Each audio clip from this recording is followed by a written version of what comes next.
Dear student, आज हम पढ़ते हैं वृत्त के समीकरण में अचर राशियों के बारे में। वृत्त के सामान्य समीकरण जो है x माइनस एच का whole square plus y minus k का whole square equal to a square में तीन अक्षर के एच और ए हैं। आप ये जानते हैं कि ये तीनों जो हैं अचर राशि हैं। इसी तरह से समीकरण x square plus y square plus 2gx plus 2fy plus c equal to 0 में तीन अचर राशि हैं जो कि g है, f है और c है। यहाँ देखिए g, f और c है। ठीक है, इन तीनों राशियों को तीन अलग अलग समीकरणों से निकालते हैं और यही जो है हल बनाकर हम समीकरण बनाते हैं। और यहाँ पर इसी संबंध में क्वेश्चन हम करके दिखाते हैं कि किस तरह से इन अचर राशियों को निकाला जा सकता है और समीकरण बनाया जा सकता है। चलिए प्रश्नावली 11.2 का क्वेश्चन नंबर 2 लेते हैं हम। उस वृत्त का समीकरण ज्ञात करें जो बिंदु 2 से तथा -4 8 से, यहाँ 2 से और यहाँ -4 8 से होकर गुजरता है। यानी कि उस पॉइंट पर जैसे वृत्त है तो ये पॉइंट यहाँ होगा, ये पॉइंट यहाँ है। ठीक है, यहाँ से वो होकर गुजरता है। ठीक है, तो अब जो है जिसका केंद्र सरल रेखा केंद्र जो है वह सरल रेखा है जो कि 2x plus 5y equal to 2 पर स्थित है। तो यह किस तरह से लगाया जाएगा, सॉल्यूशन देखते हैं। माना वृत्त का समीकरण x square plus y square plus 2gx plus 2fy plus c equal to 1 है। यह वृत्त बिंदु 2 तथा -4 8 से होकर जाता है।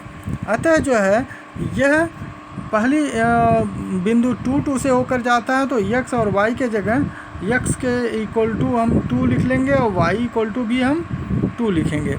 x equal to 2 y equal to 2 इस समीकरण में हम पुट करेंगे।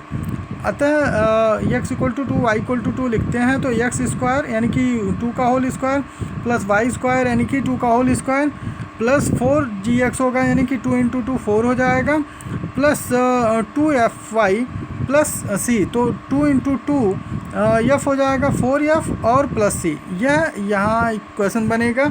अब इसको जो है न्यूमेरिकली हम सॉल्व करते हैं। 4 + 4 8 हो जाएगा यहाँ पर, तो 8 + 4g plus 4f plus c equal to 0।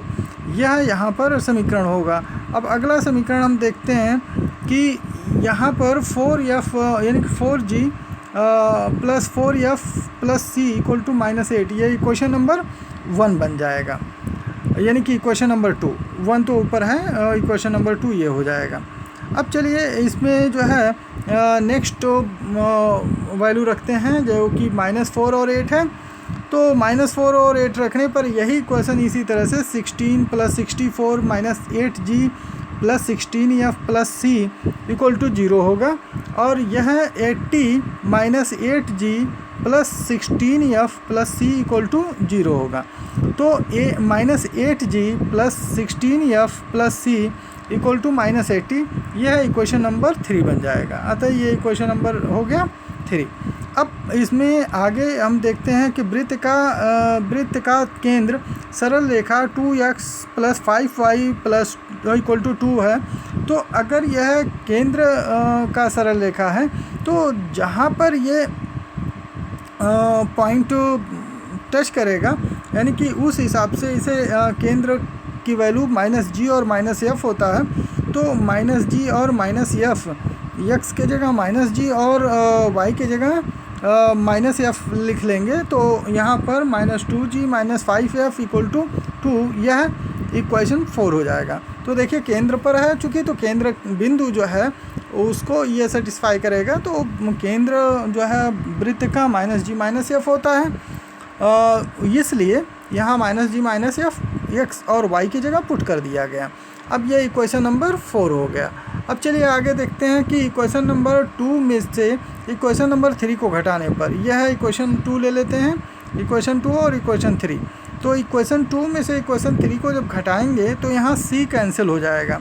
आप देख रहे हैं 4g -8 है तो प्लस हो जाएगा क्योंकि घटाने पर यह चिन्ह परिवर्तित हो जाते हैं नीचे के। तो प्लस 8g हो जाएगा, -16f और -c और +80। तो अब इस हिसाब से हम इसको जो है कैंसिल करते हैं।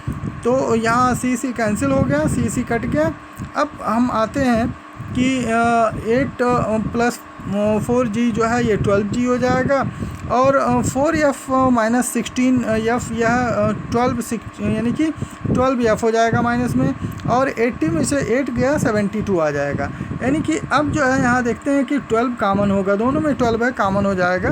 तो g - f = 72, यानी कि 12 यहाँ अगर डिवाइड करते हैं तो 72/12 यानी कि 6 के बराबर होगा। अब आगे इसको सॉल्व करते हैं कि g - f = यह 6 होगा, जो कि इक्वेशन 5 हो गया।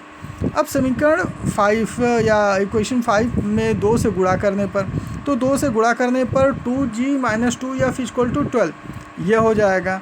समीकरण 4 तथा समीकरण 6 को जोड़ने पर, जब समीकरण 4 और समीकरण 6 को जोड़ देंगे तो यह जो है 2g कैंसिल आउट हो जाएगा, -5f और -2f -7f हो जाएगा = 14। तो f की जो वैल्यू यहाँ पर आएगी वह -2 होगा। चलिए f का वैल्यू यानी कि एक वैल्यू हमें प्राप्त हो गया। अब f का मान समीकरण नंबर 5 में रखने पर, यहाँ जब f का मान समीकरण नंबर 5 में रखते हैं तो यानी कि g - f था तो माइनस माइनस प्लस हो जाएगा, +2 हो गया, तो g + 2 = 6, यानी कि g = हो गया 4। अब यहाँ पर g की वैल्यू 4 आ गई। g तथा f का मान समीकरण नंबर 2 में रखने पर हम देखते हैं कि g और f का मान समीकरण नंबर 2 में रख दिया, तो 4 × 4 + 4 × -2 f की वैल्यू है +c, यानी कि 16 - 8 और +c = 8 यह आ गया। यानी कि ये इक्वेशन है यहाँ पर 16 - 8 + c = -8। तो 16 को हम उधर भेजेंगे तो क्या हो जाएगा ये कि यानी कि 16 - 8 8 बचेगा, और 8 को उधर भेजेंगे तो 8 - 8 16, यानी कि c = 16 हो गया। अब हमारे पास तीनों अचर राशियों का जो है मान निकल गया है, f का भी है, g का भी है और c का भी है।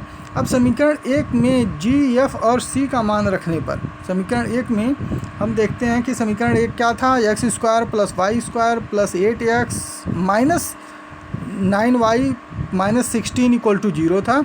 अतः इस समीकरण में जब यानी कि जैसे x² जो समीकरण हमारे पास था x² + y² + 2gx था, ठीक है, प्लस 2fy प्लस जो है c ये = 0 था।